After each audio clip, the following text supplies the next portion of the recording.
Hello, my name is Kavita Srinivasan. The objective of our group is to design a nuclear space explorer. To start with the basics, what is a space explorer? A space explorer is any vehicle designed to explore outer space.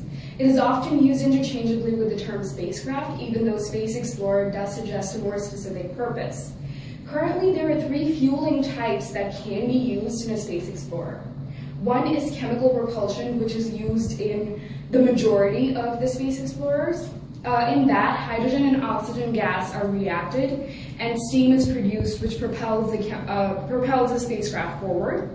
The second type is electric propulsion, which is not really used as much as chemical, but it's also one of the options.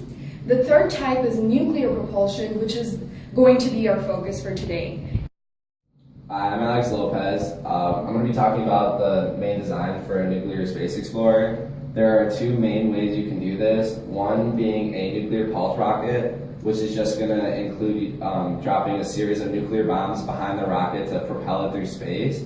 The second is going to be what we have here, and this is just using thrusters, and this is going to be your main layout for this type of rocket, with the thrusters being at the front of the rocket. There's going to be 2 different types of thrusters that you can use, one being the nuclear thermal rocket and 2 being ion propulsion, which my crew members are going to talk about later in this video. The key concept for this type of rocket is going to be where we place the radiation shielding, because since the shielding is one of the heaviest parts of the nuclear reactor, you want to minimize that as much as you can. So you place, using what we call the cone effect, you're going to place a small piece right here behind the nuclear reactor, and with that it's going to create this cone effect coming back, which will, in a sense, then keep the entire crew member, all the crew members on the board, safe from radiation.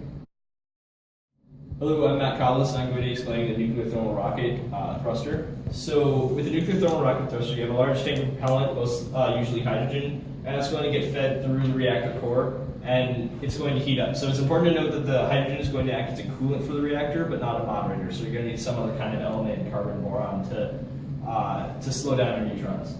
So after it exits the reactor, it's hot and it has expanded. And this allows us to use it as propulsion, because if we funnel it through a thruster, it'll expand out the back, and because of Newton's third law, we're throwing hydrogen behind us, so we'll accelerate forwards. We can also run it through a turbine or an alternator to generate electricity for the spacecraft, and it's important to note this can be done even when you're not producing thrust. After it goes through the turbine, it cools down, and we are able to pump it back into the propellant tank for future use. As for specialists that will need to design this system, obviously we'll need nuclear engineers to design the reactor, and electrical engineers for the turbine, and aerospace engineers for the overall design and thruster. And really we're going to need just about every specialist from most fields to design this rocket. Hi, I'm Dan O'Grady. I'll be explaining the ion propulsion thruster. For an ion propulsion system, we would use the same core design, where we would have hydrogen passing through as a coolant, but rather than shooting it off an exhaust, we would only be running it through a generator to create electricity. This electricity would be used to produce the ion propulsion system, and the ion propulsion system uses a magnetic coil to accelerate electrons into a chamber filled with xenon gas. The xenon gas ionizes very easily when it's bombarded with electrons. These positive xenon ions would be accelerated out the back of the ship using 2 magnetic plates in Coulomb's law.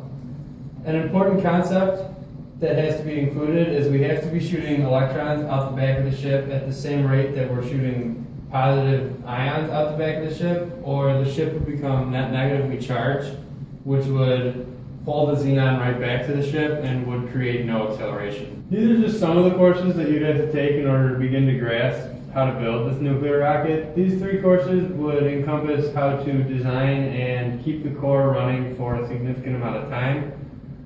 These 2 courses would cover what you need to know about aerospace propulsion, and this course would describe how the hydrogen is going to act going through such extreme heats and changes of pressure. Hi, I'm Jimmy Stearns, and some of the challenges we found while trying to design our space explorer include safety. So during takeoff, if something were to go wrong, the whole of the core and the systems of the process, they need to be preserved. So if something were to go wrong and they weren't there, then there'd be sort of nuclear fallout over the area, and that would be so much worse than a normal space explorer. And then the materials for it also must be as small and as light as possible, so you're not wasting energy trying to propel this massive object throughout outer space. And then there have been 3 scrap projects, and in general, they've just been scrapped because there's not been the funding at the time, and there's just not a general interest. And that was basically the biggest thing. With the nuclear space explorers, you can go a lot farther, so it's like deep space missions that would be the most profitable. So there's not an interest, there's not a need to do that, so there just hasn't been the funding